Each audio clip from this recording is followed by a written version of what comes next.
You know what I feel like doing? Turning my brain off and just shoot things. Doom executes that perfectly.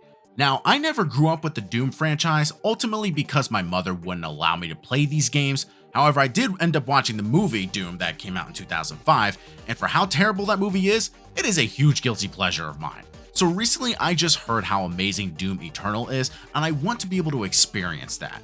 But before I dove into that, I wanted to make sure that I played the first one that came out in 2016, which was a reboot of the franchise. id Software comes back to bring us a fun, adrenaline-fueled action horror video game.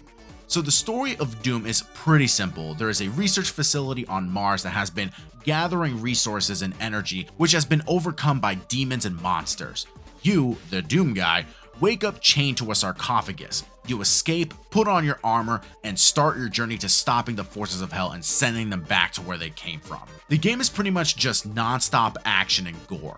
It is so fast-paced from start to finish. Obviously, there are moments where you must stop, take a breath, learn more about the world of Doom through either cutscenes or codex entries. Codex entries are very useful when it comes to telling you what the names are for certain monsters. Throughout the game, you are given challenges you can do to earn upgrade points. Some of the challenges require you to kill specific enemies, so it is nice to be able to use the codex entries to help you identify which monsters are which. Doom 2016 is a classic first-person arcade shooter.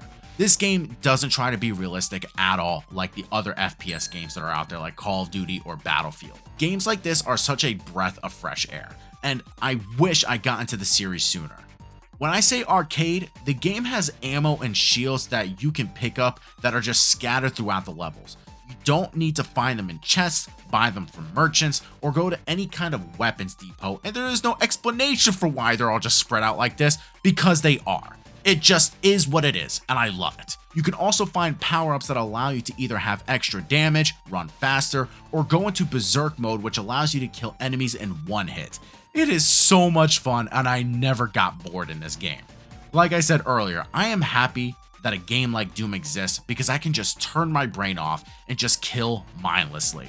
Then if you want to, you can turn your brain back on if you are trying to 100% the game by finding collectibles, which is honestly super adorable, or finding secret rooms which pay respects to the older games. Finding auto maps in the levels can be a big help as they uncover the rest of the map for you, so that way you can explore areas that you may have missed. Finding suit tokens on fallen elite guards to upgrade your suit and combat support drones that hold weapon modifications. Each weapon can hold up to 2 mods. By pressing up on the D-pad allows you to swap between mods. Just when you think that this game is a very simple shoot 'em up, Doom provides ways to allow you to amp things up and allow you to help you on your journey to defeating the enemies from hell. While traversing through the game, you will need to locate colored key cards, just like in the originals. Along the way, you will be faced with waves of enemies from destroying what's called gore nests. This is where you will find a lot of the power-ups to use. The music that plays during these moments are just so damn good too. Doom just provides an atmosphere that even though these creatures of hell may be terrifying to look at, the weapons and music is there to just keep your blood pumping and keep you in the fight. The game provides such a variety of weapons from machine guns, shotguns, pistols, plasma rifles, rocket launchers, and of course everyone's favorites, the BFG.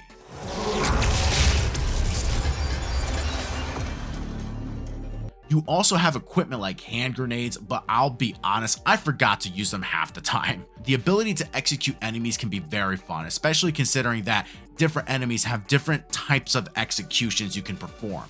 Executions also drop health, while chainsaw kills provide ammo. Doom also provides you ways to break from the story and do quick challenges in the realm of what's called rune trials. By completing a rune trial, you are awarded a modification to your suit that allows different ways to play the game. The only thing about Doom that can be considered a negative is that I cared very little for the story, but even then I was just more focused on having fun and shooting demons or monsters. The boss fights are fun as hell and aren't too difficult. You can amp the difficulty even higher if you like, but I am here to have fun, not have a migraine. I do like the ability to be able to go back to older levels with all of your weapons as if it's a new game plus, but once you complete a level, it takes you back to the main menu. I wish there was just a new game plus mode at that point. So yeah, I fucking loved Doom. there was honestly not much about this game I could complain about. I really wish I got into this game series sooner, and I will definitely be playing the older games when I get the chance. But I will be talking about Doom Eternal next in the series, so be on the lookout for that when it releases. Guys, as always, my name is Pedro Ordonez, also known as GL7. Please subscribe, comment, like, thumbs up. Do whatever you guys can to support this channel. Let me know which Doom game got you into this series, and I will see you guys next time in my next video. Peace out.